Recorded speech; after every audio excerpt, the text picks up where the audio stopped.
So, Hunter, But tell me about what you love about living over here. I mean, like, there's a bunch of water There's a bunch of water. and a lot of room to play. So right now I'm in Utah, driving to Colorado, and I'm going to visit Melissa, who has this land, 45 acres, with a lot of spring water on it, that we're gonna be developing into what we're calling festival. Those that have been to a festival have often asked themselves, why can't we live like that all the time? And deep inside of us, we all know that we could live like that all the time. But we're so stuck in these patterns and this way of being and fighting for survival. We live a life where most of our time is spent on survival. We don't do things that matter to us. And as a result, we become bitter and resentful and angry and unhappy. We can't live a life where we're connected, joyful, live a life of contribution and giving back to the earth, giving back to each other, giving back to all life on this planet. It is very much possible for us to create a life like that. And that's what we're doing. Okay, Melissa, tell us where we're at here. We are at what is usually a very full pond. It's a little low right now, but this is where we swim and paddleboard, and we're gonna put a dock out there to jump off of. It's a really great spot. It's so mellow and calm down here. Yeah.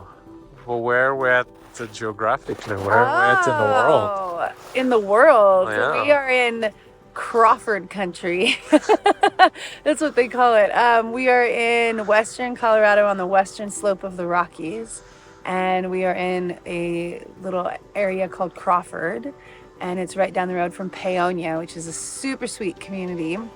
It's filled with artists and farmers and musicians and regenerative people of all shapes and sizes.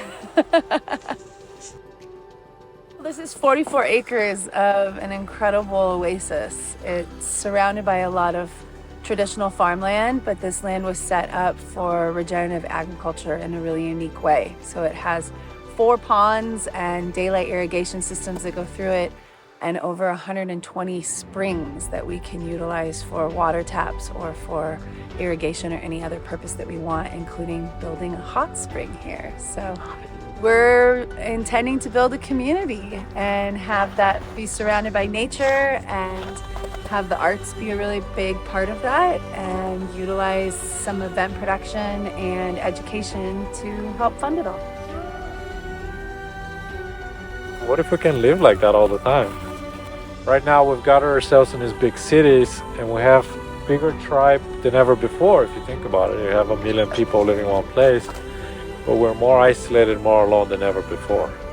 So there's this, we've kind of lost our ways a little bit.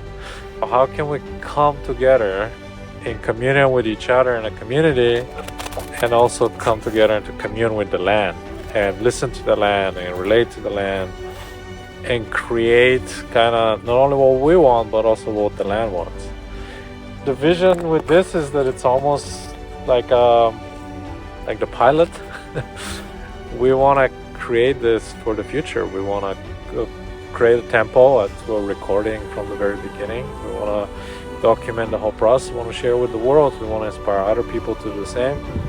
We also want to bring other people that have land and visions and they want to be part of this vision, and we want to come together and create these communities throughout the world that they commune and connect with each other. So it's like a interweb, of people that are more interested in living off the land, with the land, in community, in sustainable, regenerative ways, in a way that's giving back to the Mother Earth and not just taking.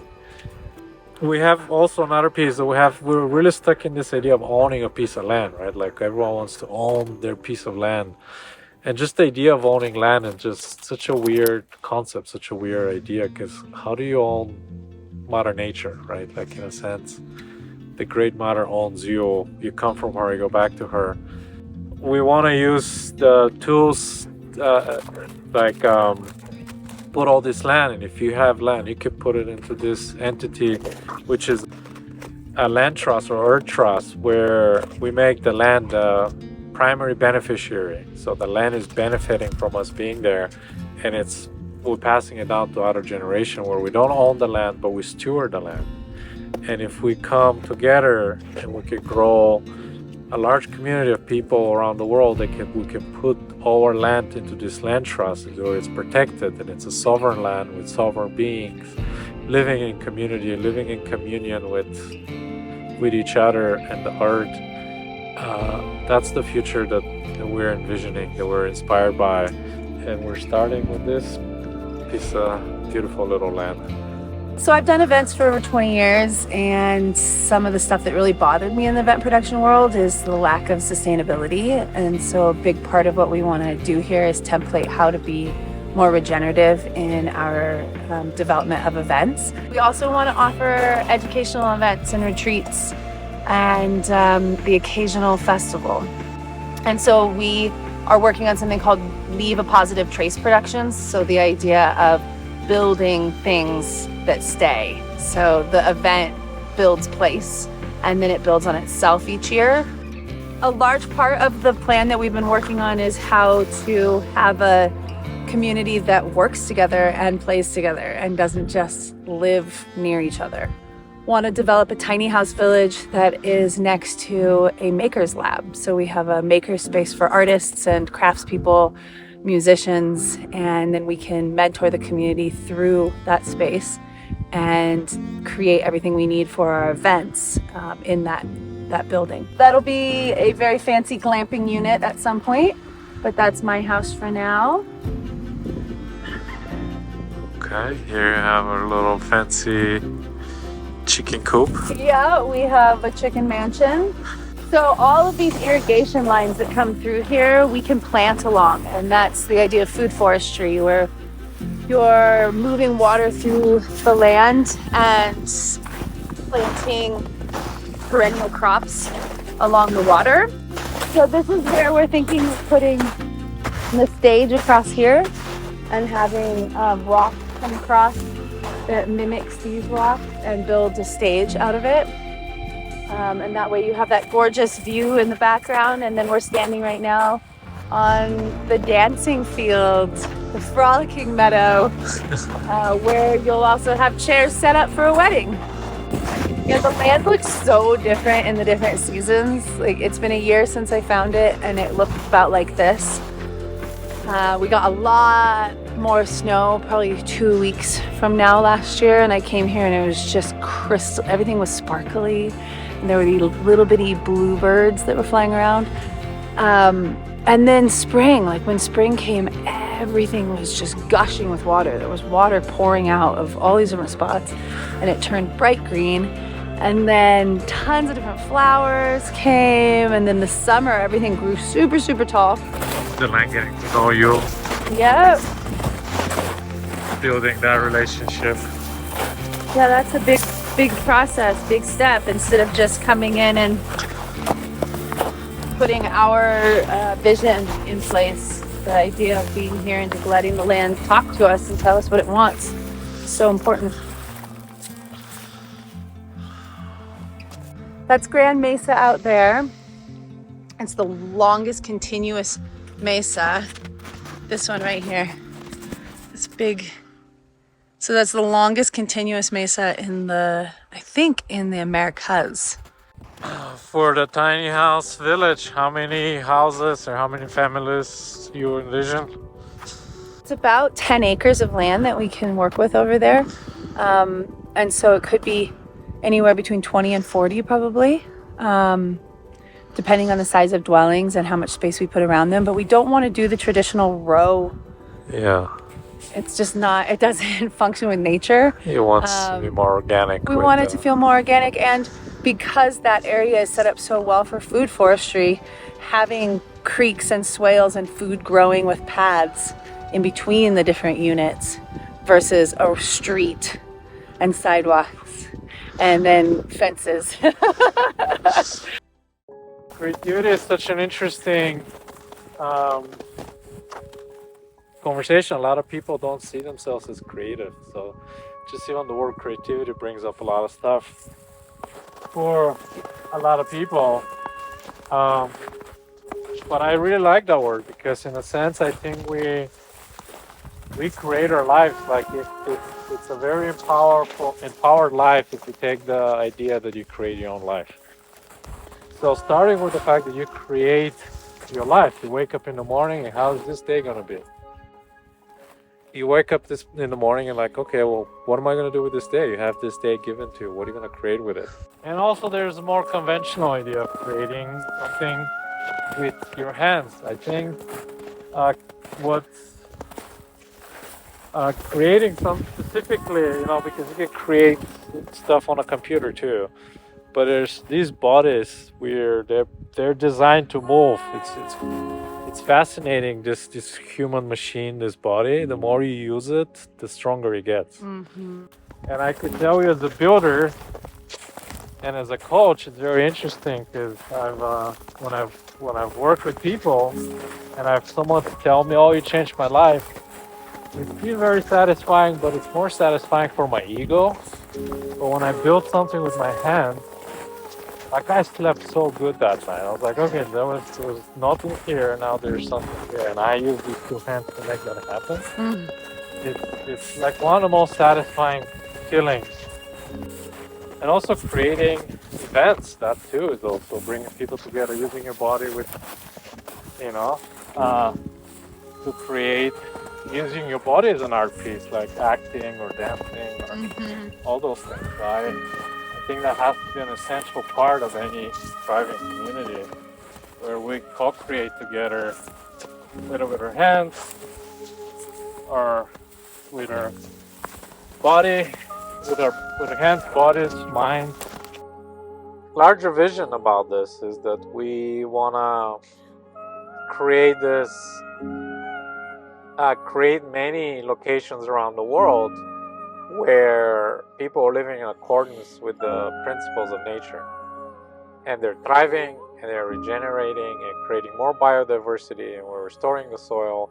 Humans are happier, we're growing not only healthier and more fruitful crops and vegetables and everything, but also more